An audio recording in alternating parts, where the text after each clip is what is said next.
place, Valorous.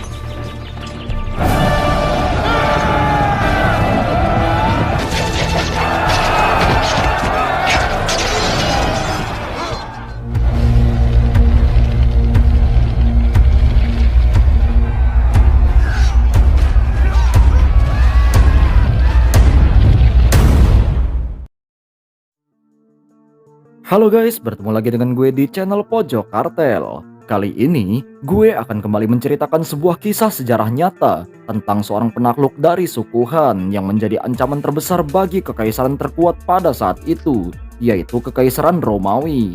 Padahal nih guys, suku Han ini terbilang suku ya yang biasa-biasa aja. Tetapi mereka berubah menjadi sangat kuat dengan lahirnya seorang raja yang akan menaklukkan dataran Romawi. Siapakah dia? Dialah Raja Attila sang penakluk. Penasaran kan kalian semua? Tetapi sebelum kita mulai, gue ingin kalian tekan tombol subscribe-nya dan nyalakan lonceng notifikasinya. Jika semua sudah siap, editor, putar intronya.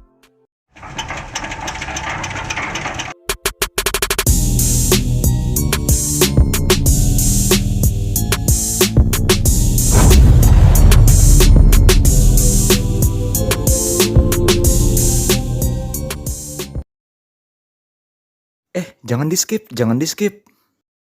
Oh iya, kali aja ada sultan yang sedang menonton video ini, jadi gue ingin meminta apresiasi langsung untuk perkembangan channel ini. Dan gue berjanji akan menjadikan sang sultan yang udah nyawer berada di bagian komentar paling atas seperti ini. Asik banget bukan? Caranya cukup mudah.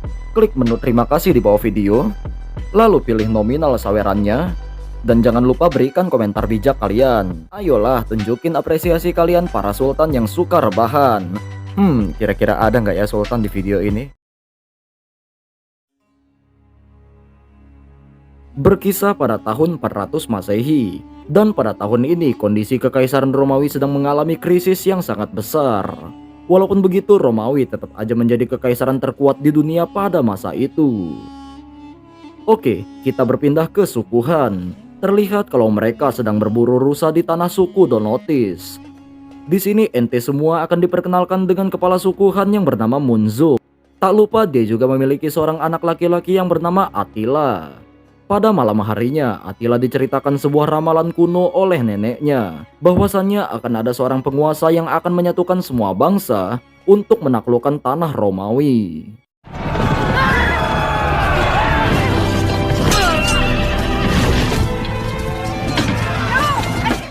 Keesokan harinya mendadak datanglah pasukan dari suku Donotis.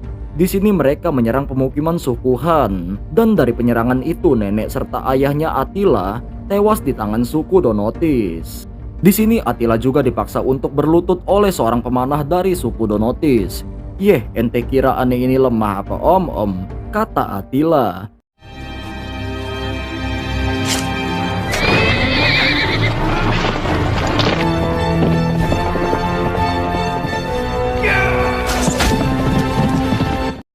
Lantas Attila yang berhasil merebut kuda si pemanah itu, dia pun bertahan hidup mengembara sendirian dengan kudanya, tanpa teman dan tanpa uang jajan pastinya. Berlanjut ke seminggu kemudian, lalu datanglah seorang pria botak. Ini nih orangnya, dia bernama Rua. Namun bukan cuma kepalanya aja yang botak nih guys, tetapi jangan salah, dia adalah seorang kepala suku Han yang menggantikan ayah Attila. Di sini Rua yang sebagai paman Attila pun mengasuh Attila seperti anaknya sendiri. Rua juga mengajarkan Attila tentang berburu dan membuat senjata.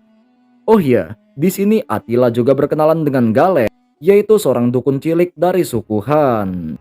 Singkat waktu tertangkaplah dua pasukan dari suku Donotis. Di sini Attila tidak memutuskan untuk membunuh mereka berdua. Namun dia hanya meminta dua tawanan itu untuk berlutut. Berwaktu-waktu telah berlalu dan kini Attila telah tumbuh dewasa. Oke, kita beralih ke sebuah penjara di Kekaisaran Romawi. Terlihat kalau ada seorang tahanan yang bernama Flavius Aetius. Dia bukanlah tawanan biasa, tetapi dia adalah mantan jenderal di Kekaisaran Romawi. Di sini Aetius ditahan karena telah dituduh melakukan kudeta kepada kerajaan. Dalam situasi seperti ini, suku Han menjadi ancaman utama bagi Kekaisaran Romawi. Namun Kaisar Romawi yang bernama Valentinian mempunyai sifat kekanak-kanakan, dan di sini dia tidak serius menanggapi ancaman dari suku Han. Lantas akibat dari itu ibunda sang kaisar mengambil alih untuk menanggapi permasalahan tersebut. Keesokan harinya suku Han kembali memperluas penaklukannya dan saat ini mereka menyerang pemukiman petani.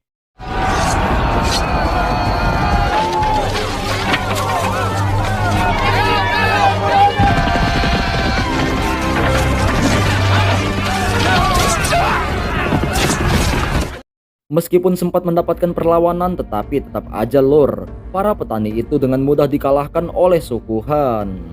Tidak semudah itu om, kata seorang wanita. Dan di sini wanita itu melakukan perlawanan yang sangat sengit, bahkan dia berani untuk bertarung secara langsung dengan Attila. Tetap aja, perlawanan itu tidak cukup dan pada akhirnya para petani itu berhasil ditangkap oleh suku Han. Harta mereka dijarah, sedangkan para wanita dan anak-anak ikut dibawa untuk dijadikan budak di suku Han. Oh iya, gue lupa, nama wanita tadi yang melakukan perlawanan adalah Enkara.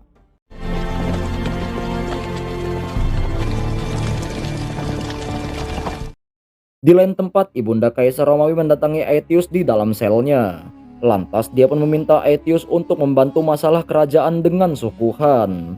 Hal itu dikarenakan Aetius memiliki hubungan yang sangat baik dengan kepala suku Han.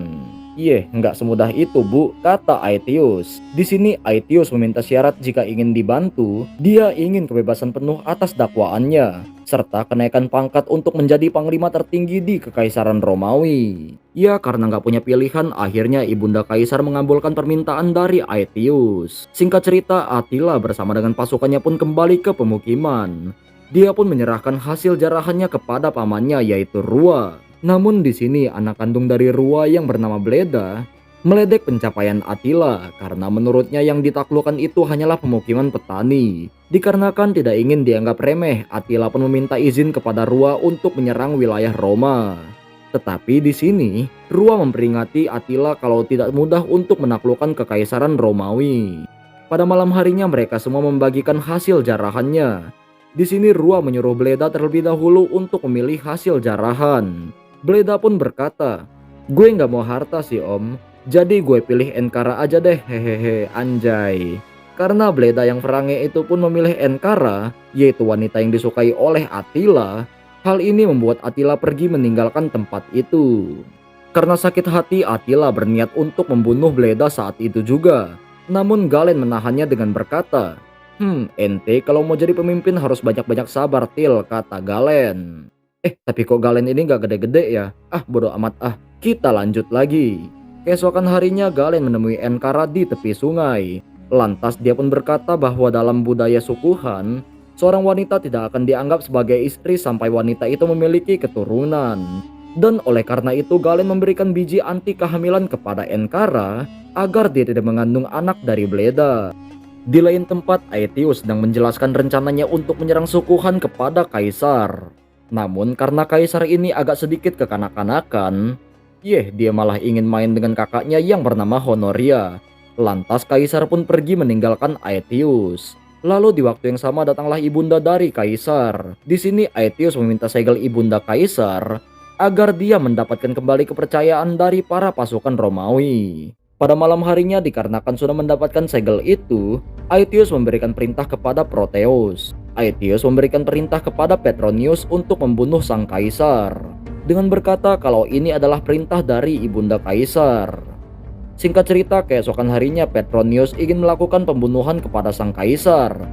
Namun tiba-tiba Aetius menikam Petronius dari belakang hingga tewas. Sang kaisar yang melihat segel milik ibunya, dia pun menduga kalau semua ini adalah perintah dari ibunya. Namun Aetius meminta sang kaisar untuk merahasiakan hal ini agar tidak terjadi kekacauan. Widih, licik juga nih Aetius. Dikarenakan hal itulah dia pun mendapatkan kepercayaan penuh dari sang kaisar. Tidak hanya itu, di sini kaisar Roma juga termakan dengan tipu daya Aetius dengan membenci ibunya sendiri. We know of your incursion into our...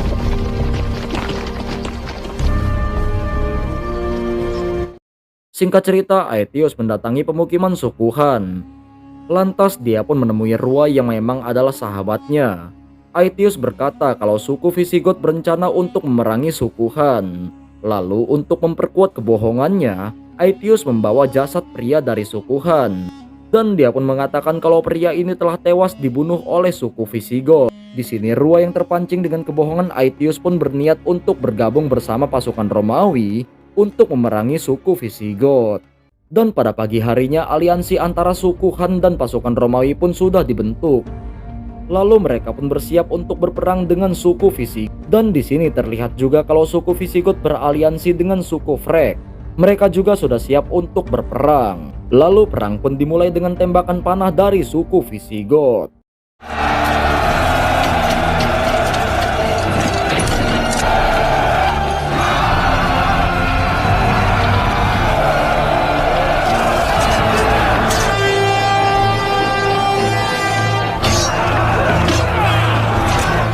Saat sedang ricuh berperang, Attila bersama dengan pasukan suku Han mendadak melakukan serangan untuk membantu pasukan Romawi.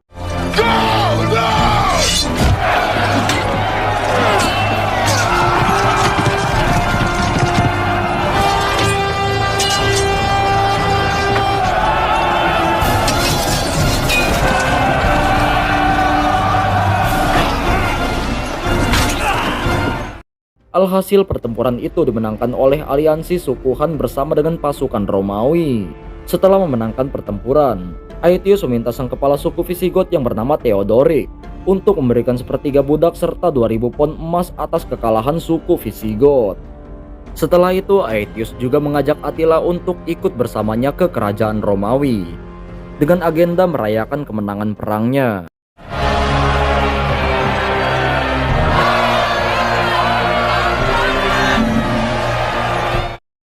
Sesampainya di sana mereka semua disambut meriah dengan rakyat Romawi atas kemenangannya. Dia juga diperkenalkan kepada beberapa jajaran petinggi di Kekaisaran Romawi. Di sisi lain Bleda justru ingin melakukan rencana pembunuhan kepada ayahnya sendiri dengan cara menyuruh anaknya mencampurkan racun di minuman ayahnya. Tetapi rencana itu terdengar oleh Enkara. Lantas dia pun menemui Galen untuk menghentikan rencana Bleda itu. Namun Galen tidak mau membantu Enkara, dikarenakan dengan alasan kalau kematian Rua akan sangat membantu Attila untuk diangkat menjadi kepala suku menggantikan dirinya. Baru kita tinggal sebentar aja, di sini Attila sudah menjalin hubungan dekat dengan kakak kaisar Romawi yaitu Honoria. Namun tak lama Aetius memberikan kabar kalau Rua sudah meninggal. Mendengar hal itu Attila pun ingin bergegas menuju ke suku Han. Namun Aetius menyarankan Attila agar memperjuangkan tahta kosong untuk menjadi raja di suku Han. Beberapa hari kemudian upacara penobatan Raja Suku Han pun telah dimulai. Sebagai putra kandung dari Raja Rua, Bleda menjadi calon terkuat untuk menggantikan tahta ayahnya. Namun Attila pun tiba-tiba datang. Di sini dia berkata kalau Bleda melakukan pembunuhan kepada ayahnya sendiri. Lantas Bleda pun menyangkal ucapan dari Attila itu. Attila yang semakin panas dengan Bleda yang gak mau ngaku, dia pun menantang Bleda untuk berduel. Namun sebelum berduel Galen memberitahu Attila bahwa Bleda menggunakan racun untuk mengalahkan Attila. Jadi gue harap ente harus tetap waspada ya Til, kata Galen. Pagi harinya duel antara Bleda dan Attila pun digelar. Pertama-tama duel ini dilakukan dengan adu panah sambil menunggangi kuda.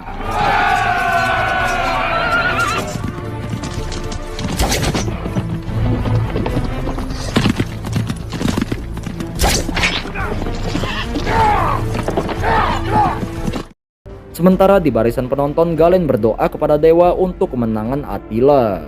Setelah terluka pandangan Attila pun menjadi kabur akibat efek racun yang digunakan oleh Bleda. Setelah anak panah habis mereka menyelesaikan duel itu dengan cara bertarung dengan jarak dekat. Namun dengan mudahnya Attila mengalahkan Bleda.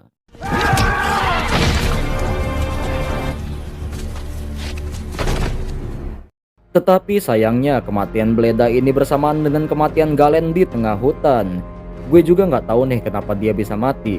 Oke, setelah kemenangan itu Attila pun menemui Enkara. Dan karena telah berhasil membunuh Bleda, Attila kini menjadi raja di suku Han, fix nih. Singkat cerita di masa kekuasaannya, Attila memulai penaklukannya mulai dari daerah Pannonia. Bukan hanya itu, di sini Attila juga berhasil menyatukan suku-suku Han yang tersebar menjadi satu kekuatan. Kejayaan Attila ini menjadi ancaman baru bagi kekaisaran Romawi. Namun di sini Aetius menjamin kalau Attila tidak akan berani untuk menyerang Romawi.